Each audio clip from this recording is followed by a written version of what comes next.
আল্লাহ রাসূল সাল্লাল্লাহু আলাইহি সাল্লামকে লাবিদ ইবনে আসাম নামে একজন ব্যক্তি ছিল। এই লাবিদ ইবনে আসাম নামে একজন ব্যক্তি, ওই ব্যক্তি আল্লাহর নবী সাল্লাল্লাহু আলাইহি ওয়াসাল্লামকে কালা জাদু করেছিল। আল্লাহর নবী সাল্লাল্লাহু আলাইহি সাল্লাম কালা জাদু করার পরে আল্লাহর নবী সাল্লাল্লাহু আলাইহি সাল্লামের সমস্ত স্মৃতি শক্তিগুলো একটু কমতে শুরু করেছিল। তিনি বড় বড় তথ্যগুলো, তিনি ইনফরমেশনগুলো ভুলে যেতে লাগছিলেন।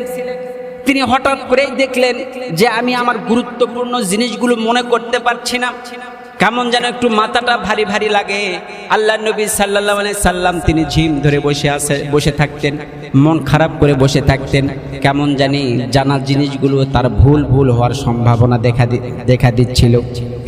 সম্মানিত মাশাআল্লাহ হাজিরিন, এমন সময় মহান আল্লাহ রাব্বুল আলামিন দুইজন ফেরেশতাকে প্রেরণ করলেন। করার পরে আল্লাহর নবী সাল্লাল্লাহু আলাইহি সাল্লাম তিনি শুয়ে আছেন।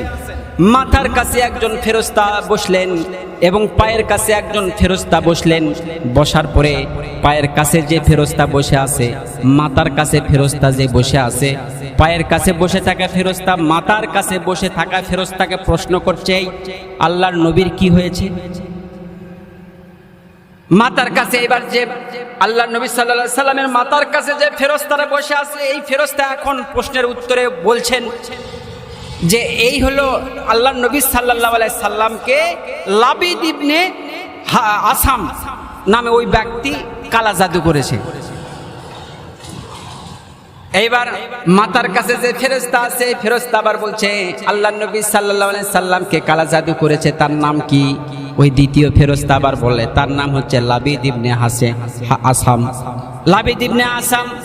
এখন আর ওই ফেরেশতা আবার বলছে তাহলে আল্লাহর নবী সাল্লাল্লাহু আলাইহি সাল্লাম এখন কি করলে সুস্থতা বোধ করবে, সুস্থ হয়ে যাবে?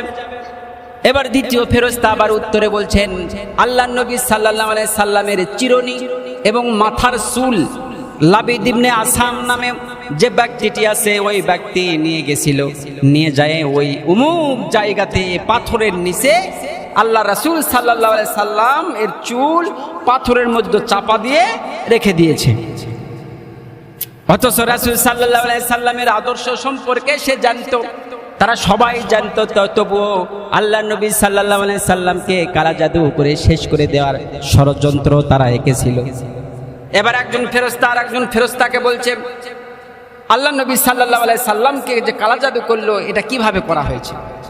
ওই ফেরেশতা এবার আর ওই দ্বিতীয় ফেরেশতা বলছে যে এটা অমুক জায়গাতে সেই পাথরের নিচে আল্লাহর নবীর চুল কি করেছে, চাপা দিয়ে রেখে দিয়েছে। ওটা যদি নিয়ে এসে সূরা নাস এবং সূরা ফালাক পরে ফু দেওয়া যায় তাহলে আল্লাহর নবী সাল্লাল্লাহু আলাইহি সাল্লাম তিনি আবার সাবেক সুস্থতা লাভ করবেন। পড়েন সুবহানাল্লাহ। ওই দুই ফেরেশতাকে পাঠাইছেন কে? আল্লাহ পাঠাইছেন। এবার আল্লাহর নবী সাল্লাল্লাহু আলাইহি সাল্লাম দুই ফেরেশতার গল্পগুলো শুনলেন। দুই ফেরেশতার গল্পগুলো শোনার পরে আল্লাহর নবী সাল্লাল্লাহু আলাইহি সাল্লাম এবার একজন সাহাবীকে হযরত আবু বকর রাদিয়াল্লাহু তাআলাকে প্রেরণ করলেন। বললেন যে ওগো আবু বকর রাদিয়াল্লাহু তাআলা, অমুক জায়গাতে আমার মাথার চুল সহকারে অমুক পাহাড়ের নিচে অমুক গুহার মধ্যে যাওয়ার পরে আমার চুল যে চাপা দিয়ে রাখা হয়েছে সেখান থেকে চুলগুলো নিয়ে আসো। হযরত আবু বকর রাদিয়াল্লাহু তাআলা তিনি চলে গেলেন।